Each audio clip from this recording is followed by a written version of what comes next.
The Valdari Empire had ruled the stars for 12,000 years. They controlled hundreds of planets and thousands of space stations. Their ships traveled faster than light. Their cities floated in the clouds of gas giants. Their technology was so advanced that younger species could not even begin to understand it. But the Valdari had one rule that they never broke. One principle that guided everything they did. They called it the first law of creation. You must understand something completely before you build it. Every machine in the Valdari Empire existed first as pure mathematics. Engineers would spend decades writing equations. Scientists would fill entire libraries with calculations. Only when every single detail was proven, when every possible outcome was predicted, when there was zero chance of failure, would they build the first prototype. This was the Valdari way. This was why they had survived for 12,000 years while other empires rose and fell around them. Patience, precision, perfect understanding. The flagship of the Imperial fleet was called the Throne of Infinite Calculation. It was the largest ship ever built by the Valdari, 2 kilometers long, home to 40,000 crew members.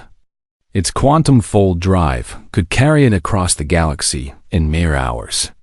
The ship was a masterpiece of engineering that had taken 300 years to design and 50 years to build, and now it was dying.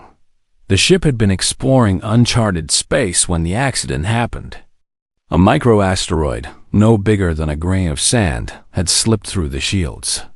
It struck the quantum-fold drive at exactly the wrong angle, at exactly the wrong time. The harmonic stabilizers fused together. Critical components melted into useless lumps of metal. Sovereign Ulthex, the ship's commander, stood on the bridge and listened to the damage report with a heavy heart.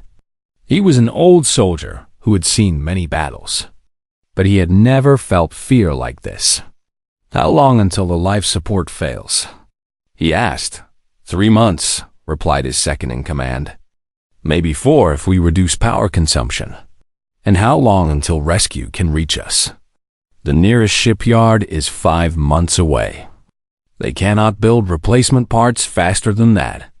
The mathematics were simple and cruel. They would all die here in the cold darkness between stars. High Technarch Kethvorn arrived on the bridge within the hour. He was the greatest engineer in the Valdari Empire. His crystalline body hummed with barely contained intelligence. He had designed weapons that could crack planets. He had built stations that orbited black holes. There was no problem he could not solve. He studied the damage for 6 hours. He consulted with his team of engineers. They ran simulations and wrote equations. They checked and rechecked their calculations. Finally, Kethvarn approached Sovereign Ulthex with his report.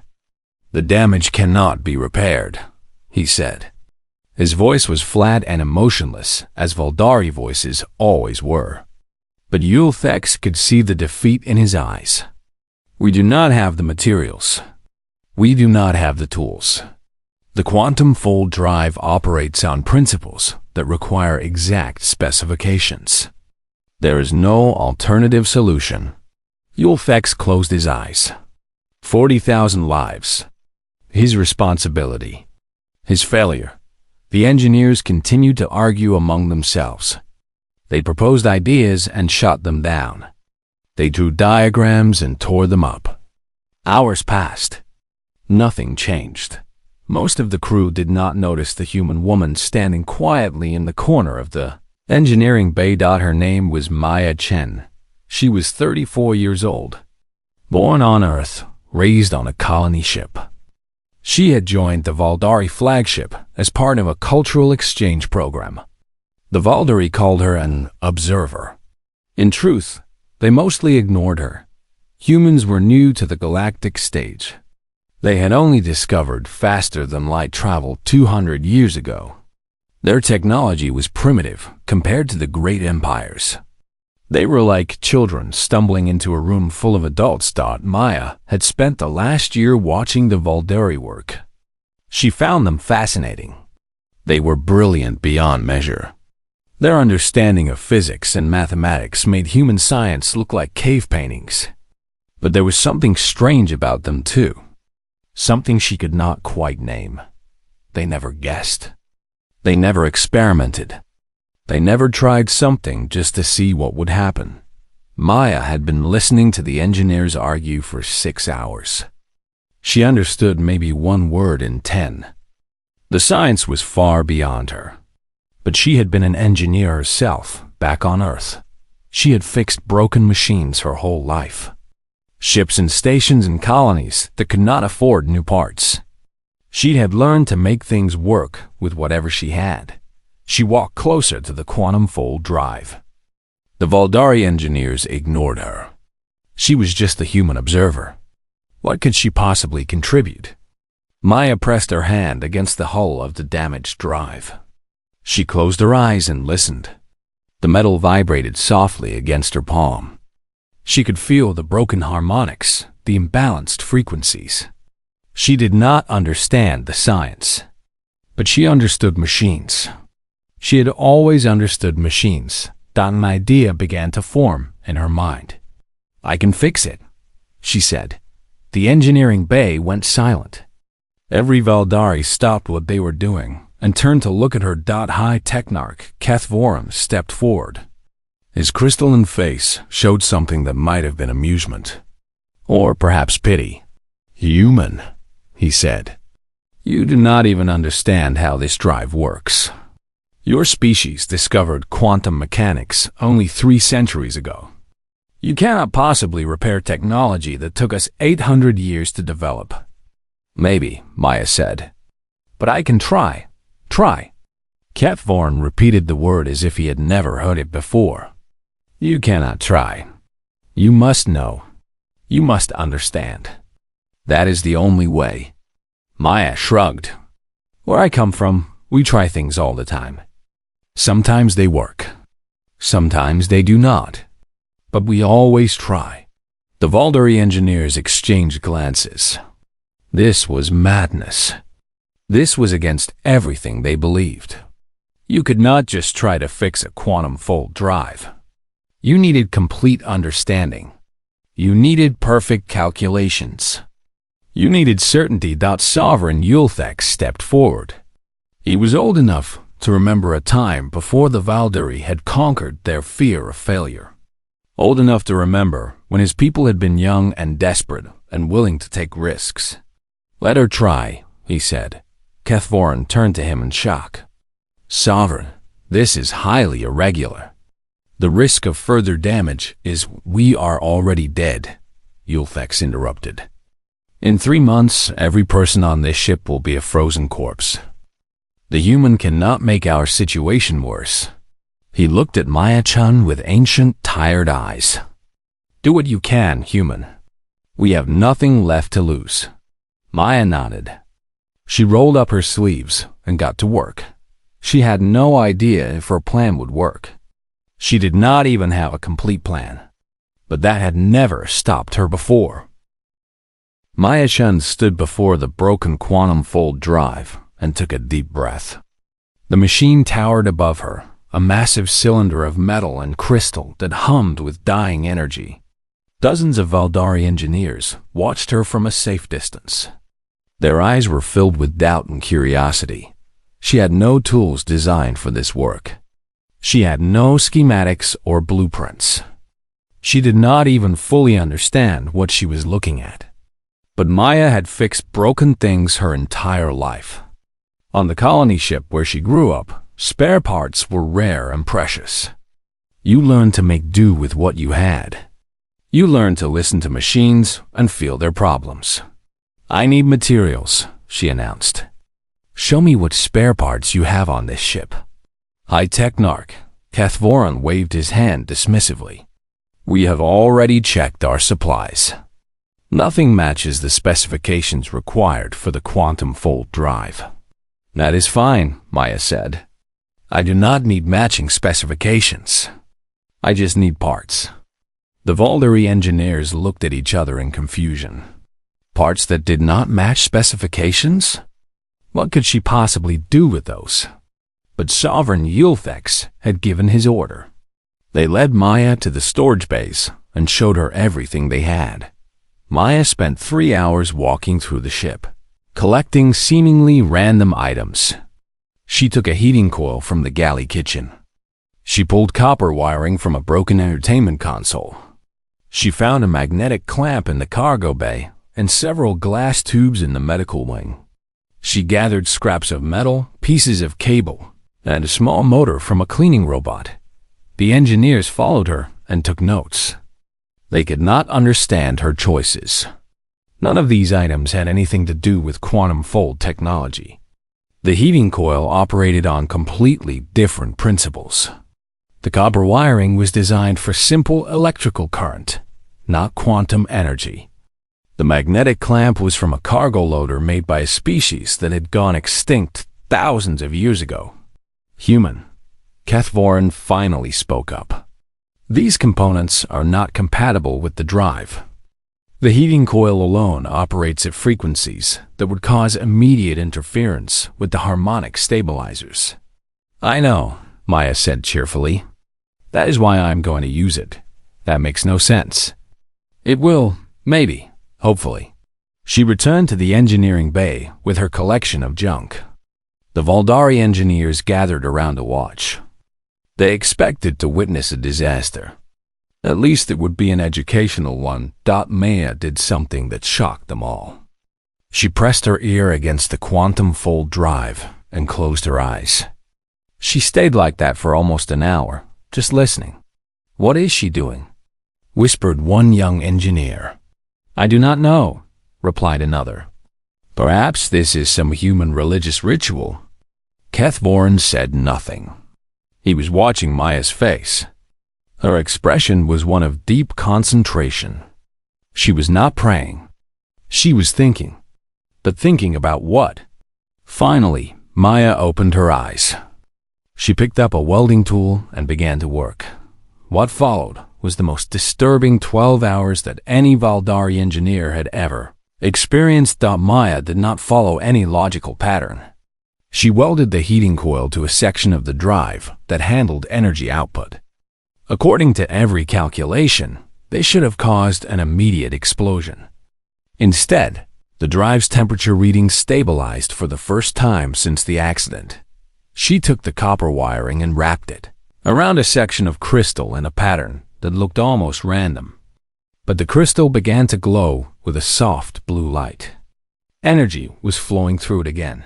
She attached a magnetic clamp to the outside of the harmonic stabilizers. This was insane. The clamp would create interference that would throw off all the careful calibrations. But instead, the stabilizers began to vibrate in sync for the first time in days. One by one, the engineers stopped watching and returned to their work. They could not bear to see this. It went against everything they believed. You could not just stick random parts onto a quantum fold drive and expect it to work. You needed understanding. You needed calculations. You needed certainty. But Kethvorin stayed. He watched every move Maya made. He recorded everything with his crystalline memory. He ran calculations in his mind, trying to understand what she was doing. None of it made sense. Maya created power loops that should have burned out immediately. They did not burn out. She connected systems that were never designed to work together. They worked together. She made modifications that violated 17 fundamental principles of quantum fold theory. The drive did not care about principles. At one point, she cut a cable and reconnected it in the wrong direction. Kethvorin almost shouted a warning. Reversing the power flow would cause a feedback cascade that could destroy the entire ship. But Maya hesitated. She tilted her head, listening to something that Kethvorin could not hear. Then she cut a second cable and reversed that one too. The feedback canceled itself out. The drive hummed smoothly. How did you know to do that? Kethvorin demanded. Maya shrugged. It felt right. Felt right? That is not an answer. What calculations did you perform? What models did you use? I did not calculate anything. I just knew. Kethvorin felt a chill run through his crystalline body. This was not engineering. This was something else entirely. Something that his people had no name for. 12 hours after she started, Maya Chun stepped back from the quantum fold drive. She was covered in grease and burn marks. Her eyes were red from exhaustion, but she was smiling. Okay, she said. Try it now. The engineering bay was silent. No one moved. You cannot be serious, Kethvorin said. The modifications you have made, they are impossible. The drive will explode the moment we activate it. Maybe, Maya admitted. But probably not. Probably not. That is not acceptable. We need certainty. Sovereign Yulthex's voice came through the communication system. He had been watching from the bridge. We have no certainty, he said. We only have death in 3 months or a chance at life right now. Activate the drive. Kethvorin wanted to argue. Every part of his being screamed that this was wrong. But the Sovereign had spoken. He walked to the control panel and entered the activation sequence. Maya held her breath. The drive began to spin. Energy flowed through her patchwork repairs. The heating coil glowed. The copper wire hummed. The magnetic clamp vibrated. For one terrible moment, nothing happened. Then the quantum fold drive came alive with a sound like singing.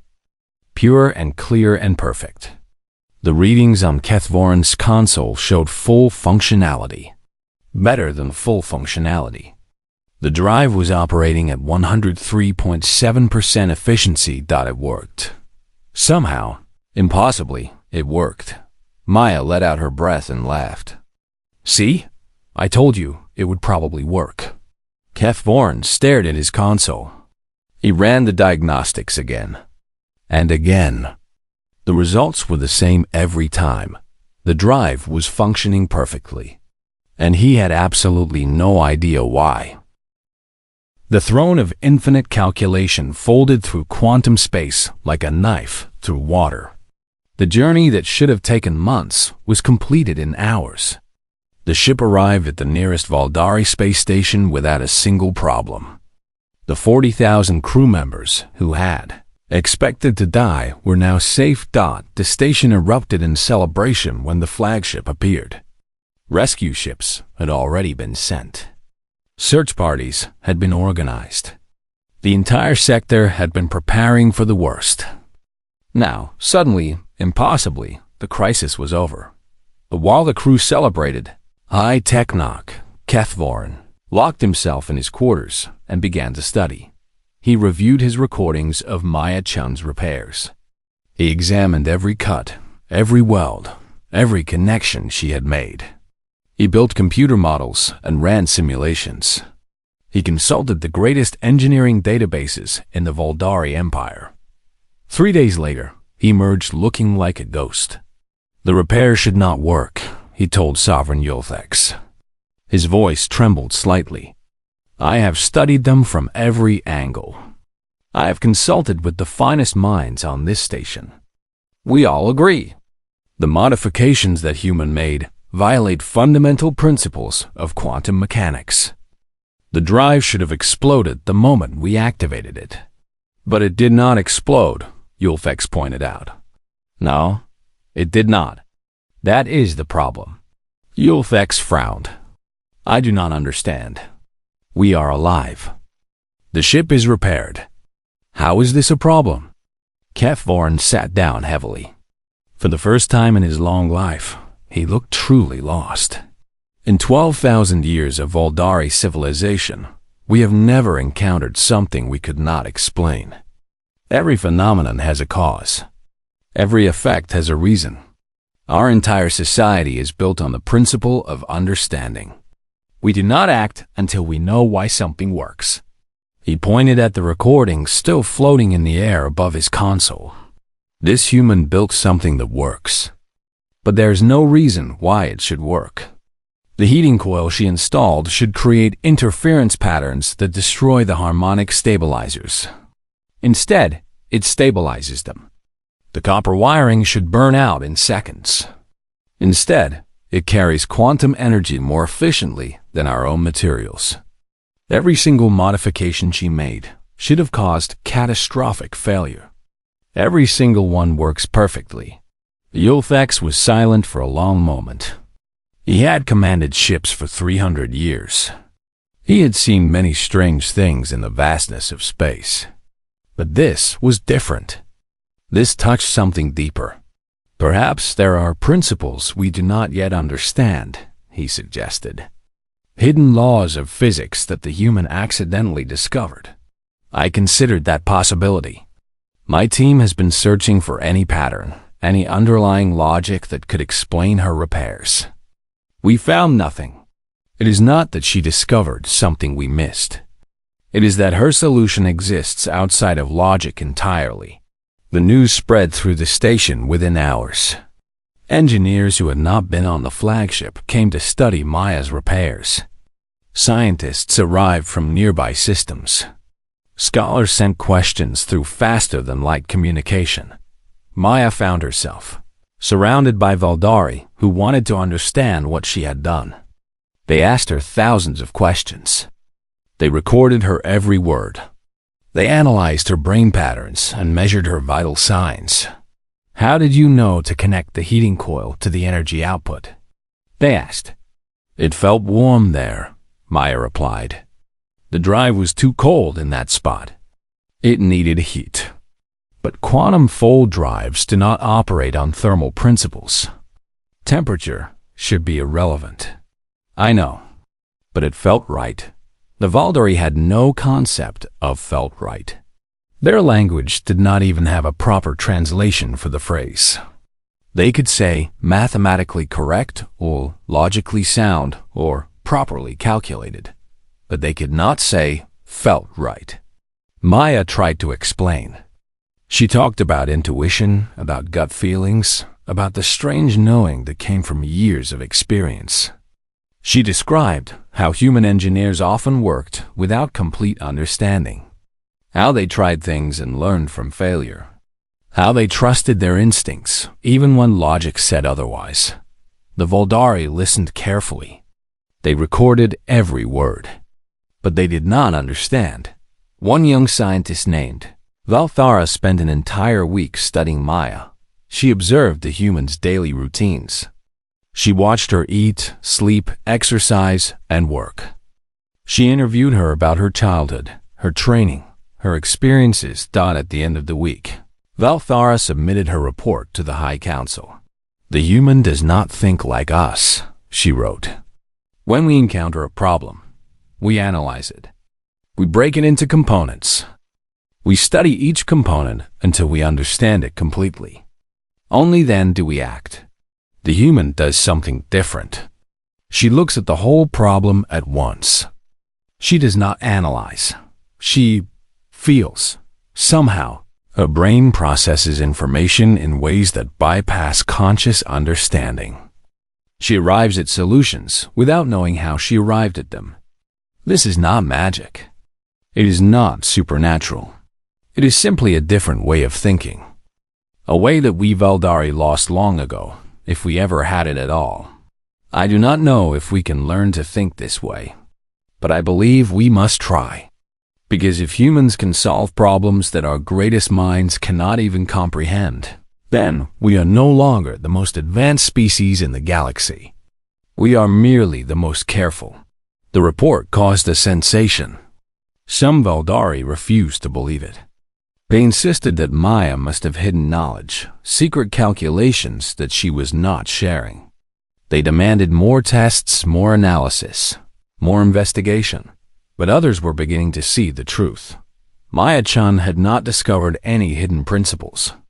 She had not made any secret calculations. She had simply looked at a broken machine and fixed it.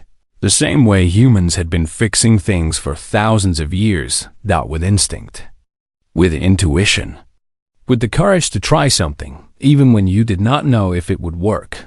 The Valdari had forgotten that such courage existed. They had built their empire on certainty, on the absolute refusal to act without understanding. It had made them powerful. It had made them safe, but it had also made them blind. There were solutions in the universe that could not be calculated, problems that could not be solved through analysis alone. And the humans, the young and primitive humans who had only been traveling the stars for 2 centuries, knew how to find those solutions. The question was, could the Voldari learn to do the same? On the bridge of the throne of infinite calculation, Sovereign Yulthek sat alone and thought about the future.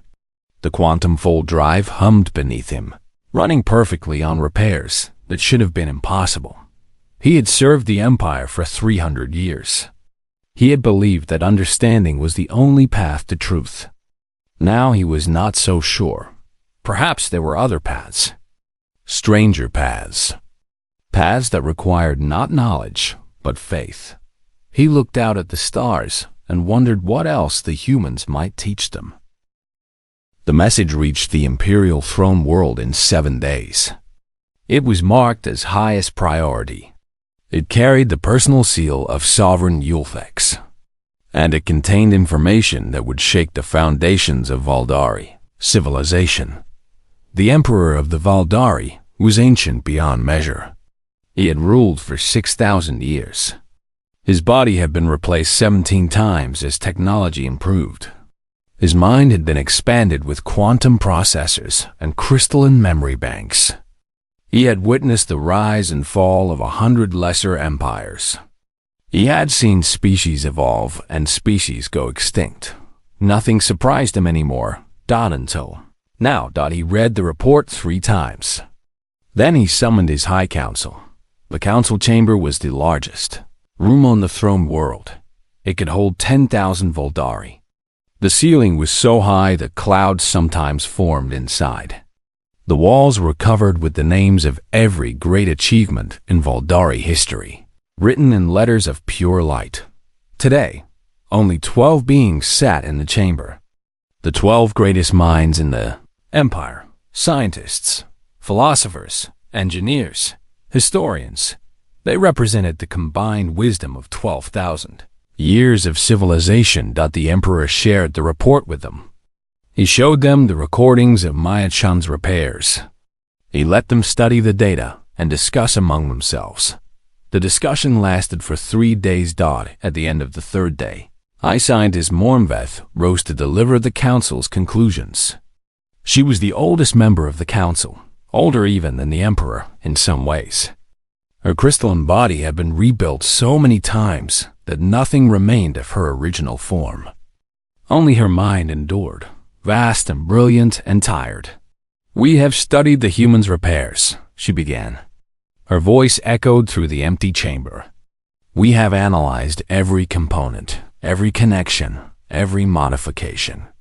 We have run millions of simulations and consulted every database in the Empire." She paused. The silence was absolute. "We cannot explain why it works." The Emperor leaned forward. "Cannot explain? Or have not yet explained?" "Cannot," Mormveth replied firmly. "This is not a matter of time or resources. We have reached a fundamental limit of our understanding. The human solution exists outside our frameworks of comprehension. It is not that we need more data. It is that our very way of thinking is incapable of processing what she did." A murmur ran through the council. This was unprecedented. The Voldari had always believed that understanding was infinite, that any problem could be solved with enough analysis. To admit that something was beyond their comprehension was almost like admitting defeat. "Tell me about the humans," the Emperor said. "What do we know of their history?" Another council member spoke up. His name was Krathvalum, and he was the Empire's foremost expert on alien civilizations. "The humans are a young species," he said. They evolved on a small planet called Earth approximately 200,000 years ago. They developed agriculture 10,000 years ago, industry 300 years ago, and faster than light travel 200 years ago. Very young indeed, the Emperor observed. Yes, but their history is strange, even by the standards of young species. They have a concept that we do not fully understand. They call it trial and error. Explain. Krathvolum took a moment to organize his thoughts. When humans encounter a new problem, they do not stop to analyze it fully. Instead, they try things. Many things. Quickly and without complete understanding. Most of their attempts fail, but some succeed. And when something succeeds, they use it, even if they do not understand why it works. The Emperor frowned. That sounds inefficient and dangerous. It is both.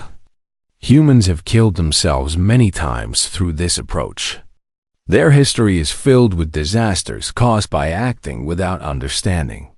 And yet, Krathvolum paused. And yet they have progressed faster than any species we have ever observed. It took us 3,000 years to develop basic medicine. It took them 300. It took us 10,000 years to reach space. It took them 10,000 years to go from caves to starships. How is that possible? Because they do not wait for certainty. They act immediately. They fail immediately. They learn immediately. Their progress is chaotic and wasteful, but it is also incredibly fast. High Scientist Mornveth spoke again. There is another aspect to human thinking that we find difficult to understand. They call it intuition. It is a form of knowledge that comes without conscious reasoning. Humans sometimes know things without knowing how they know them. That sounds like mysticism, said another council member. We thought so at first, but our studies suggest otherwise. Human brains process information in ways that are different from ours. They make connections that bypass logical analysis. These connections are not always correct, but sometimes they lead to solutions that logical analysis would never find. The Emperor sat in silence for a long moment. He was thinking about the implications of what he had heard. For 12,000 years, the Valdari had built their civilization on one principle. Understanding must come before action. This principle had made them powerful. It had kept them safe. It had allowed them to build an empire that spanned the stars. But it had also made them slow, careful, afraid to try anything new. The humans were the opposite. They were reckless and chaotic. They made terrible mistakes and paid terrible prices. But they also did things that the Valdari could not do. They solved problems that the Valdari could not solve. What happened to the human who made these repairs? The Emperor asked. She remains on the throne of infinite calculation, Mornveth replied. She has been cooperative with our researchers. She seems genuinely confused by our interest. As far as she is concerned, she simply fixed a broken machine. Simply fixed a broken machine, the Emperor repeated softly, using methods that our greatest minds cannot comprehend. Without understanding what she was doing, without even being certain it would work. He rose from his throne and walked to the window. Outside, the throne world stretched to the horizon, covered in the achievements of 12,000 years of careful, methodical progress. We've always believed that understanding was the highest virtue, he said. That knowledge was the only path to power. But these humans have shown us something else. Something that we had forgotten, if we ever knew it at all. He turned back to face his council. Sometimes action must come before understanding. Sometimes you must try things even when you do not know if they will work. Sometimes courage is more important than certainty. The council was silent. These words were close to heresy. They challenged everything the Valdari believed. Summon the human, the Emperor commanded. I would speak with her myself. The order was given. Ships were dispatched. Within weeks, Maya-chan would stand before the oldest and most powerful ruler in the galaxy. She had no idea what she had started. Maya-chan had never seen anything like the throne world. The planet was covered entirely by a single city that stretched from pole to pole. Buildings reached so high that their tops disappeared into the clouds. Rivers of light flowed through the streets, carrying millions of Voldari on their daily journeys. The air itself seemed to hum with ancient power. She was taken to the Imperial Palace in a ship made of crystal and thought. The vessel moved without engines, guided by nothing she could understand. Through the transparent walls, she watched the city pass below her like a dream of the future. The palace was the largest structure she had ever seen. It rose from the center of the city like a mountain made of light. Its walls were carved with the history of the Voldari Empire. 12,000 years of achievements, recorded in stone and crystal and pure energy. Maya was led through corridors that seemed to go on forever. Voldari servants watched her pass with expressions she could not read. They had never seen a human before. They had only heard stories of the primitive species that had somehow stumbled onto the galactic stage. Finally, she was brought to the throne room. The Emperor sat on a throne of crystalline light. He was the largest Voldari she had ever seen, nearly 3 meters tall. His body rebuilt so many times that he no longer looked like a biological being. He looked like a statue carved from the heart of a star. Around him stood the 12 members of the High Council. They watched Maya with intense curiosity. She was the puzzle they could not solve, the problem that defied their understanding. "Human Maya-chan," the Emperor spoke. His voice filled the room like thunder. "You have caused quite a disturbance in my empire." Maya swallowed nervously. "I just fixed a machine." "You did more than that. You showed my greatest engineers something they could not explain. You built something that works, but should not work. You have challenged 12,000 years of scientific understanding. I really did not mean to cause trouble." The Emperor laughed. It was a strange sound, like bells ringing in a distant tower. "You have not caused trouble, human. You have given us a gift, though I am not certain we deserve it." He rose from his throne and walked toward her. Up close, he was even more impressive. Maya felt like a child standing before a god. "My engineers have studied your repairs for months," he said. "They have analyzed every connection you made. They have run millions of simulations. They still do not understand why it works." "Neither do I," Maya admitted. "I know. That is what fascinates me." He looked down at her with ancient eyes. "Tell me, human, how did you know what to do?" Maya thought about the question. It was the same question everyone had been asking her. She still did not have a good answer. "I do not know how to explain it," she said finally. "When I look at a broken machine, I can sometimes feel what is wrong. Not in my mind, but in my gut, in my bones. I look at the problem and something inside me says, 'Try this.' Most of the time it works. Sometimes it does not. But I always try, even when you do not know if it will succeed. Especially then. If I knew for certain, it would not be trying. It would just be doing." The Emperor was silent for a long moment. He seemed to be wrestling with something deep inside himself. "My people have ruled the stars for 12,000 years, he said at last. "We have built an empire that spans 1,000 worlds. We have achieved things that your species cannot even imagine. And we did it all by following one principle. We never act until we understand."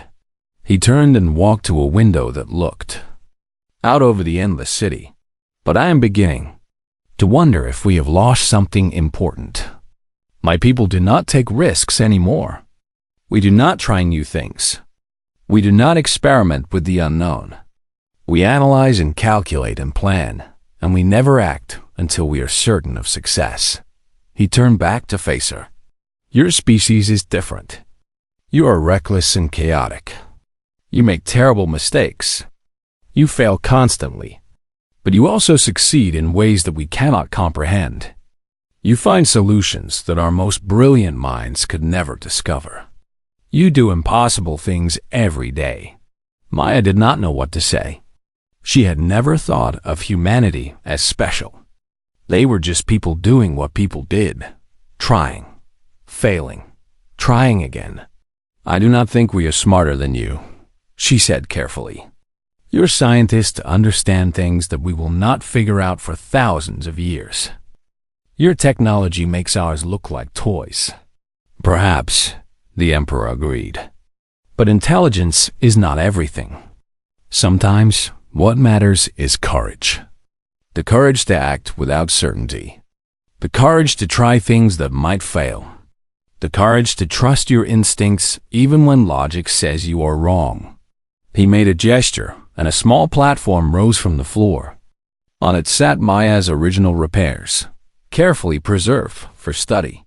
This device should not work, he said. According to every principle we understand, it should have exploded the moment it was activated. But it has been running perfectly for months now. Our engineers have built exact replicas. None of them function. Only yours works. I do not know why, Maya said honestly. Neither do we. And that is precisely the point. The Emperor returned to his throne and sat down heavily. For the first time in 6,000 years, I have encountered something I cannot explain. Something that exists outside our understanding. And instead of feeling threatened, I feel hopeful. He looked at Maya with something like warmth in his ancient eyes. You have reminded us that the universe is bigger than our calculations. That there are truths that cannot be proven, only discovered. That sometimes the only way forward is to leap into the unknown and trust that you will find ground beneath your feet. He made another gesture, and the 12 council members stepped forward. I am proposing something unprecedented, the Emperor announced. An alliance between the Valdari Empire and the human species. We will share our knowledge with you. Our science, our technology, our 12,000 years of wisdom. And in return, you will teach us something we have forgotten. What is that? Maya asked. The Emperor smiled. It was the first time Maya had seen a Valdari smile. How to try. And so it began. The alliance that would change the galaxy. Valdari precision combined with human intuition. Ancient wisdom combined with reckless courage. Two species that could not have been more different learning from each other. Years later, Maya Shen would be remembered as the woman who taught an empire to take chances. The engineer who fixed a machine that should not have been fixed. The human who reminded the oldest civilization in the galaxy that sometimes you have to try things that should not work. Because sometimes, against all logic, they do.